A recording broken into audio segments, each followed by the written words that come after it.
Assalamualaikum warahmatullahi wabarakatuh. Selamat siang, salam sejahtera untuk kita semua.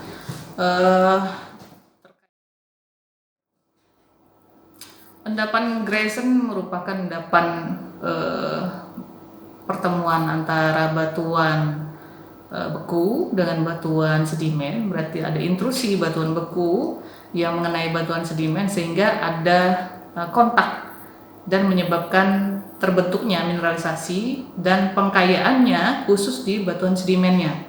Maka endapan Grayson itu bisa diistilahkan sebagai pengkayaan mineralisasi yang bersifat ekonomis, tetapi pengkayaannya khusus di batuan sedimennya. Nah, ada beberapa definisi endapan Grayson menurut beberapa ahli yang menyatakan bahwa endapan Grayson merupakan endapan yang berkaitan dengan mineral-mineral ikutannya seperti mineral topaz, turmalin, terus juga ada yang mengatakan ada kloridnya juga yang terbentuknya pada stadia atau pada urut-urutan metasomatisme atau post magmatik atau late magmatik, juga ada yang mengatakan seperti itu. Ada juga yang mengatakan sebagai dia adalah endapan yang penuh matolitik, dan ada juga yang menyebabkan adalah magmatik tipe akhir gitu.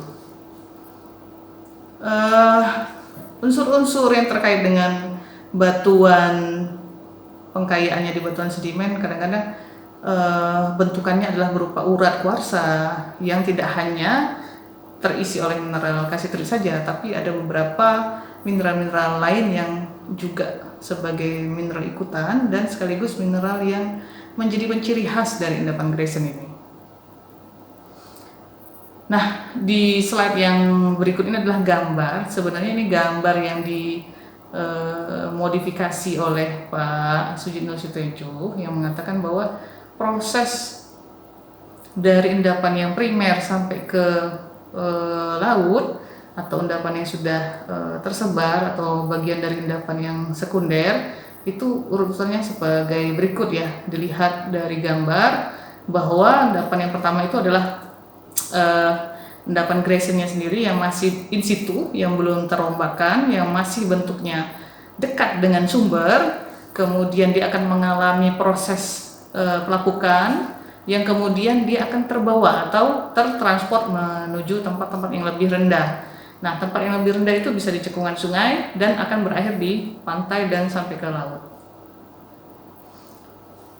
Endapan timah, sebenarnya endapan timah yang membawa mineral kasiterit itu hampir mirip dengan beberapa mineral ikutan yang lain. Tapi yang paling khas kita bisa mencirikan mineral kasiterit itu sebenarnya tidak hanya dari warna, tetapi juga ada sifat-sifat yang lain yang bisa kita lihat, seperti misalnya dari berat jenisnya, bisa dari bentukan mineralnya, apakah dia tetragonal, apakah kubik. Kemudian dia biasanya bersifat transparan, berarti dia masih bisa ditembus cahaya. Kemudian kalau dilihat dari sifat kemagnetismenya, dia adalah magnet yang bersifat lemah, jadi tidak mempunyai sifat kemagnetan yang tinggi. Ada beberapa klasifikasi batuan ya yang ada di Pulau Bangka, yang ada yang dikategori sebagai batu granit tipe S dan ada tipe I. Granit ini merupakan granit yang membawa dan tidak membawa, atau disebut dengan granit yang bearing. Ada juga yang granit yang barren. Kalau bearing itu dia membawa, kalau barren itu dia tidak membawa. Terus ada juga yang membagi itu tidak hanya berdasarkan tipe I dan tipe S, tapi juga ada yang melihat dari komposisi secara kimiawi kandungan dari mineral-mineral yang ada di dalam batu granit. Menurut beberapa ahli, misalnya menurut Lehman dan juga menurut Kobing, mereka melihat tidak hanya dari komposisi tipe I dan tipe S-nya yang dilihat dari kasiteritnya, tapi dia juga melihat dari secara fisik atau secara penampakan tekstur bahwa beberapa granit itu memang mempunyai ciri-ciri yang sangat berbeda. Apakah dilihat dari bentukan plagioklasnya, kemudian bisa juga dilihat dari kuarsanya, apakah komposisinya lebih besar atau lebih sedikit. Nah, ini adalah peta yang menunjukkan kehadiran granit di Pulau Bangka. Formasi batu granit itu ditunjukkan dengan warna merah. Itu menyatakan formasi yang nampak di permukaan. Berarti memang dia muncul di permukaan. Tetapi ada sebenarnya banyak sekali granit yang tidak muncul di permukaan. Karena apa? Karena tadi bahwa granit itu adalah intrusi, bukan ekstrusi. Jadi sesungguhnya Pulau Bangka ini memang hasil erosi yang cukup panjang dari zaman purba sampai sekarang.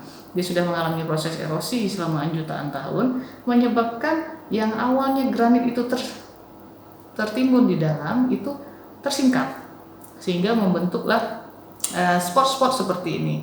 Dan granit merupakan batuan intrusi yang lebih mudah dibandingkan formasi Tanjung Genting, formasi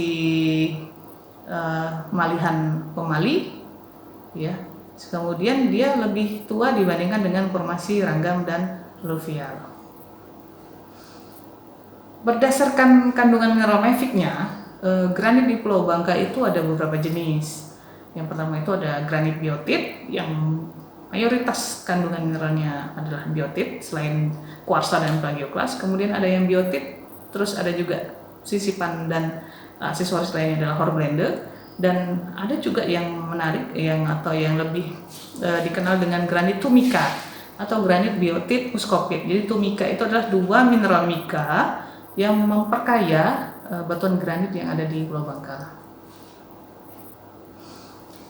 Kemudian ada beberapa klasifikasi endapan yang ada di Pulau Bangka. Ada endapan timah primer dan ada endapan timah sekunder.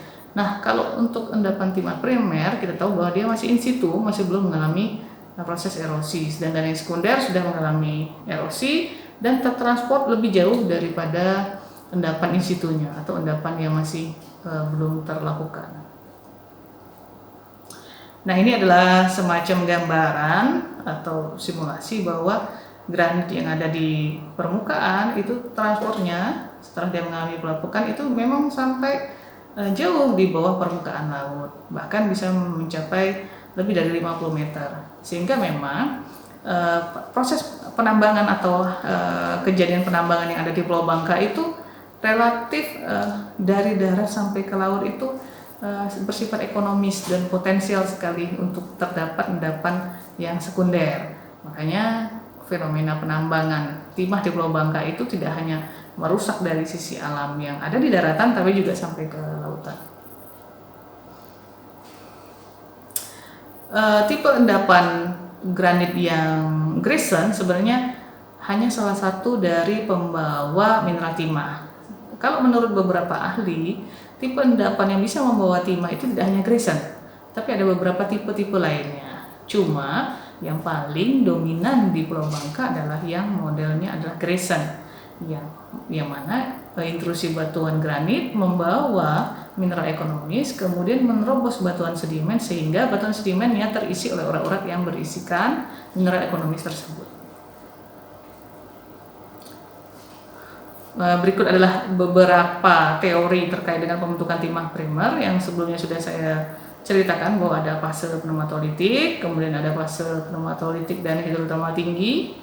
Ini silakan bisa dibaca untuk memperkaya bahwa sistem Grayson ini sebenarnya bisa dipelajari dengan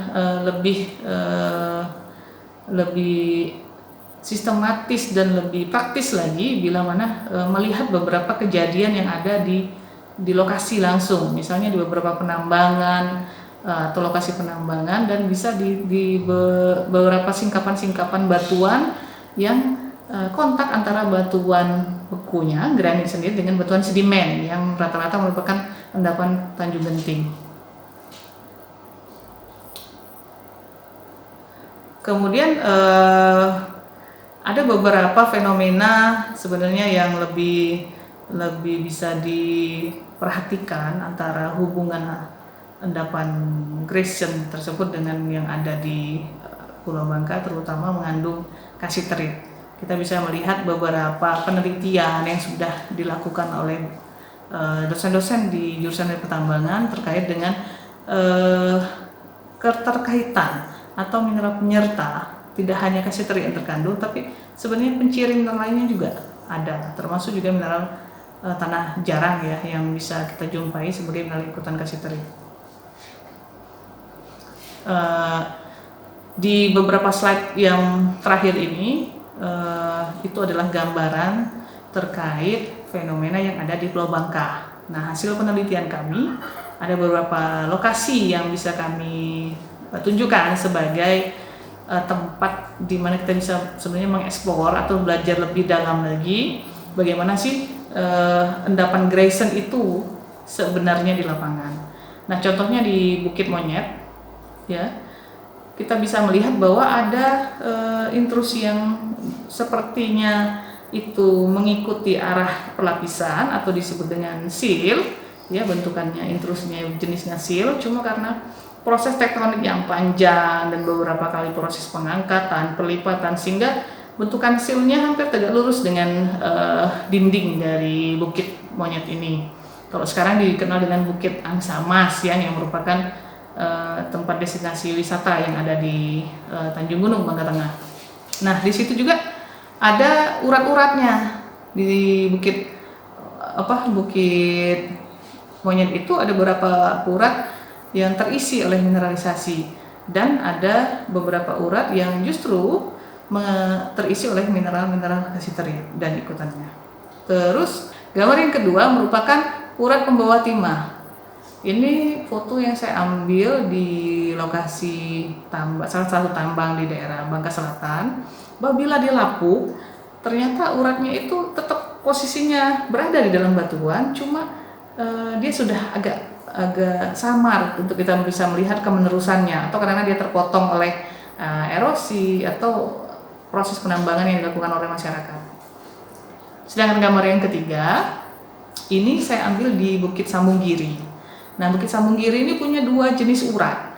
Ada yang dominan urat kuarsa, yang seperti di gambar yang posisinya di atas, bahwa ada urat-urat kuarsa yang ukurannya lumayan besar, antara setengah senti sampai 1 senti.